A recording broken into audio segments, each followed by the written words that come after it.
ലോകസംഭവങ്ങൾ നമ്മുടെ കർത്താവായ യേശുക്രിസ്തുവിന്റെ വരവിനെ വിളിച്ചറിയിച്ചുകൊണ്ടിരിക്കുന്ന ഈ അന്ത്യകാലത്ത് ഒരു പ്രാവശ്യം കൂടെ ദൈവത്തിന്റെ വചനം പങ്കുവെക്കുവാൻ അവസരം ഒരുക്കിത്തന്ന നമ്മുടെ കർത്താവിന് സകല മഹത്വവും ഈ പ്രഭാതത്തിൽ അർപ്പിക്കുന്നു. എല്ലാവരെയും യേശുക്രിസ്തുവിന്റെ നാമത്തിൽ വന്ദനം ചെയ്യുന്നു. കൊലോസ്യ ലേഖനം 4-ാം അധ്യായം 7-ാമത്തെ വാക്യം. എന്റെ അവസ്ഥ ഒക്കെയും കർത്താവിൽ പ്രിയ സഹോദരനും വിശ്വസ്ത ശുശ്രൂഷകനും സഹഭൃത്യനുമായ തിഹിക്കോസ് നിങ്ങളോട് അറിയിക്കും. നിങ്ങൾ ഞങ്ങളുടെ അവസ്ഥ അറിയുവാനും അവൻ നിങ്ങളുടെ ഹൃദയങ്ങളെ ആശ്വസിപ്പിപ്പാനുമായി ഞാൻ അവനെ നിങ്ങളിൽ ഒരുവനായ ഒനേസിമോസ് എന്ന വിശ്വസ്തനും പ്രിയനുമായ സഹോദരനോടുകൂടെ നിങ്ങളുടെ അടുക്കൽ അയച്ചിരിക്കുന്നു. ഇവിടുത്തെ അവസ്ഥ എല്ലാം അവർ നിങ്ങളെ അറിയിക്കും. കർത്താവിനു വേണ്ടി വളരെ ശക്തമായിട്ട് നിന്ന ഒരപ്പോസ്തലനാണ് പൗലോസ് അപ്പോസ്തലൻ. എടുത്തു പറയത്തക്ക ഒരുപാട് ഗുണങ്ങൾ, സ്വഭാവ ശ്രേഷ്ഠതകൾ അപ്പോസ്തലനായ പൗലോസിന്റെ ജീവിതത്തിൽ ഉണ്ട്. ഞാൻ ക്രിസ്തുവിന്റെ അനുകാരി ആയിരിക്കുന്നത് പോലെ നിങ്ങളും എന്റെ അനുകാരികളായിരിപ്പിൻ എന്ന് പറയത്തക്ക നിലയിൽ ഒരുപാട് ദിവ്യ സ്വഭാവങ്ങൾക്ക് കൂട്ടാളിയായിരുന്നു കർത്താവിന്റെ ദാസനായ പൗലോസ്. അദ്ദേഹത്തിന്റെ പല ശ്രേഷ്ഠ ഗുണങ്ങളും യേശുക്രിസ്തുവിൽ കൂടി തനിക്ക് ലഭിച്ചതാണ്. കടിച്ചു കീറുന്ന ചെന്നായ എന്നർത്ഥമുള്ള ബെന്യാമിൻ ഗോത്രത്തിലാണ് താൻ വളർന്നതെങ്കിലും യേശുക്രിസ്തുവിനോട് കൂടെ തനിക്ക് ജീവിക്കുവാൻ കഴിഞ്ഞതുകൊണ്ട് ക്രിസ്തുവിന്റെ സ്വഭാവം, ക്രിസ്തുവിന്റെ മനോഭാവം ഉള്ള ഒരു മനുഷ്യനായിട്ട് ദൈവത്തിന്റെ പരിശുദ്ധാത്മാവ് അദ്ദേഹത്തെ മാറ്റി. അദ്ദേഹത്തിൽ ഉണ്ടായിരുന്ന പല ഗുണങ്ങളിൽ ഒന്നാണ് തന്റെ കൂടെ അധ്വാനിക്കുന്ന എല്ലാവരെയും വളരെ വ്യക്തമായിട്ട് മനസ്സിലാക്കുകയും അവരുടെ പേര് ഓർത്തിരിക്കുകയും അവരെ പ്രശംസിക്കേണ്ട സന്ദർഭങ്ങളിൽ പ്രശംസിക്കുവാൻ യാതൊരു മടിയും പിശുക്കും കാണിക്കാതിരിക്കുകയും ചെയ്ത ഒരു അനുഗ്രഹിക്കപ്പെട്ട ദൈവത്തിന്റെ ദാസൻ. ഇന്ന് പലരും ഒറ്റയാൾ മിനിസ്ട്രിയാണ് ചെയ്യുന്നത്. എനിക്ക് ശേഷം ആരും ഉണ്ടാകരുത് എന്നുള്ള ആഗ്രഹത്തിലാണ് പലരും മിനിസ്ട്രികൾ ചെയ്യുന്നത്.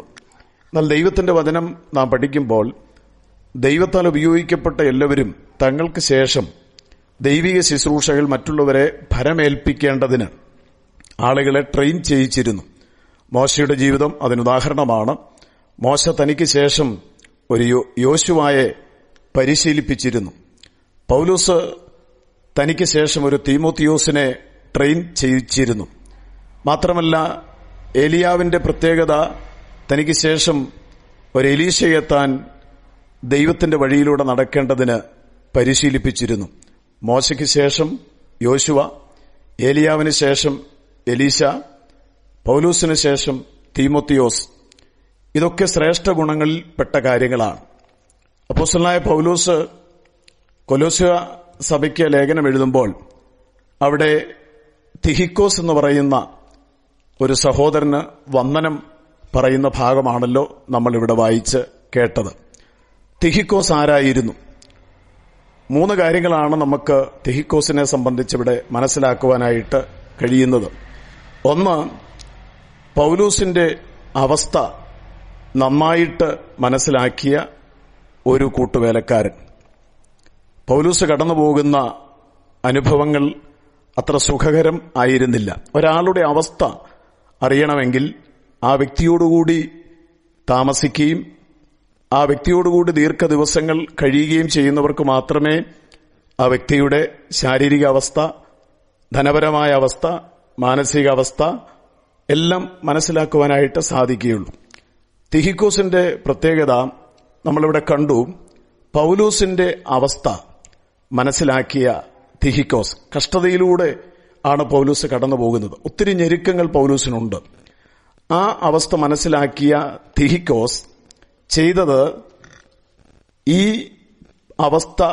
അവസ്ഥയിൽ കൂടി കടന്നുപോകുന്ന പൗലോസിന്റെ അവസ്ഥയെക്കുറിച്ച് മറ്റുള്ളവരോട് അറിയിക്കുന്ന ഒരു ശുശ്രൂഷകനായിരുന്നു തിഹിക്കോസ്. ഇന്നും ദൈവസഭയ്ക്ക് തിഹിക്കോസുമാരെ ആവശ്യമുണ്ട്. കഷ്ടപ്പെടുന്ന, ഞെരുങ്ങുന്ന, ബുദ്ധിമുട്ടുന്ന ഒരുപാട് പൗലൂസുമാർ ഇന്ന് ആത്മീക ലോകത്തുണ്ട്. അവരുടെ അവസ്ഥ മറ്റുള്ളവർക്ക് മുമ്പിൽ പറഞ്ഞ് മനസ്സിലാക്കി അവർക്ക് വേണ്ടി പ്രാർത്ഥിക്കുവാനും അവർക്ക് കൂട്ടായ്മ കൊടുക്കുവാനും കഴിവുള്ള ഒരു ശുശ്രൂഷയാണ് തിഹിക്കോസ് അവിടെ ചെയ്യുന്നത് എന്ന് നമുക്ക് മനസ്സിലാക്കുവാനായിട്ട് സാധിക്കും. പൗലോസ് തന്റെ അവസ്ഥ ആരോടും പറഞ്ഞിരുന്നില്ല. എന്നാൽ പൗലോസിന്റെ അവസ്ഥ മറ്റുള്ളവരോട് പറഞ്ഞ് പൗലോസിനെ ശുശ്രൂഷയിൽ കൈത്താങ്ങൽ കൊടുക്കുന്ന അനുഗ്രഹിക്കപ്പെട്ട ഒരു ശുശ്രൂഷയായിരുന്നു തിഹിക്കോസ് ചെയ്തുകൊണ്ടിരുന്നത്. രണ്ടാമതായിട്ട് പറയുന്നത്, ഞങ്ങളുടെ അവസ്ഥ ഒക്കെയും അവൻ നിങ്ങളോട് അറിയിക്കും. കഷ്ടപ്പെടുന്ന ദൈവദാസന്മാരെ മനസ്സിലാക്കി അവരുടെ അവസ്ഥ മറ്റുള്ളവരോട് അറിയിച്ച് അവരെ ധൈര്യപ്പെടുത്തുന്ന ശുശ്രൂഷ ചെയ്യുന്ന തിഹിക്കോസുമാരെ ദൈവം എഴുന്നേൽപ്പിക്കട്ടെ. രണ്ടാമതായിട്ട്, മിടുക്കനായിരുന്നില്ല തിഹിക്കോസ്, മറിച്ച് വിശ്വസ്തൻ ആയിരുന്നു. ഇന്ന് സഭകളിൽ ഒത്തിരി സമർത്ഥന്മാരും മിടുക്കന്മാരുമുണ്ട്, വിശ്വസ്തന്മാർ കുറവാണ്. യഹോവയെ രക്ഷിക്കണമേ ഭക്തന്മാർ ഇല്ലാതെ പോകുന്നു, വിശ്വസ്തന്മാർ മനുഷ്യപുത്രന്മാരിൽ കുറഞ്ഞിരിക്കുന്നു. തിഹിക്കോസിനെ കുറിച്ച് പറഞ്ഞിരിക്കുന്നത് വിശ്വസ്ത ശുശ്രൂഷകൻ എന്നാണ്. 3, അദ്ദേഹത്തിന്റെ പ്രത്യേകത, അദ്ദേഹം ഹൃദയങ്ങളെ ആശ്വസിപ്പിക്കുന്നവനാണ്. തന്റെ വരവ് ഒരിടത്തും ഇടർച്ചകളോ കലക്കങ്ങളോ സൃഷ്ടിച്ചിരുന്നില്ല. താൻ എവിടെ ചെന്നാലും ഹൃദയങ്ങളെ ആശ്വസിപ്പിക്കുന്ന ഒരു ശുശ്രൂഷ ചെയ്യുവാൻ ദൈവം തനിക്ക് കൃപ കൊടുത്തിരുന്നു.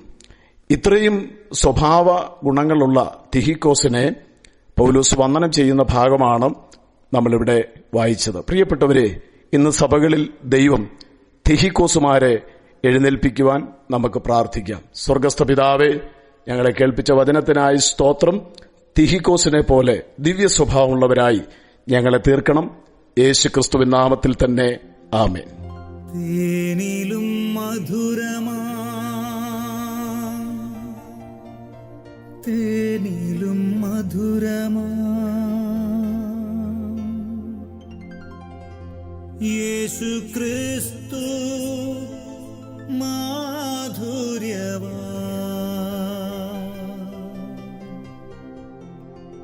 രുചിച്ചു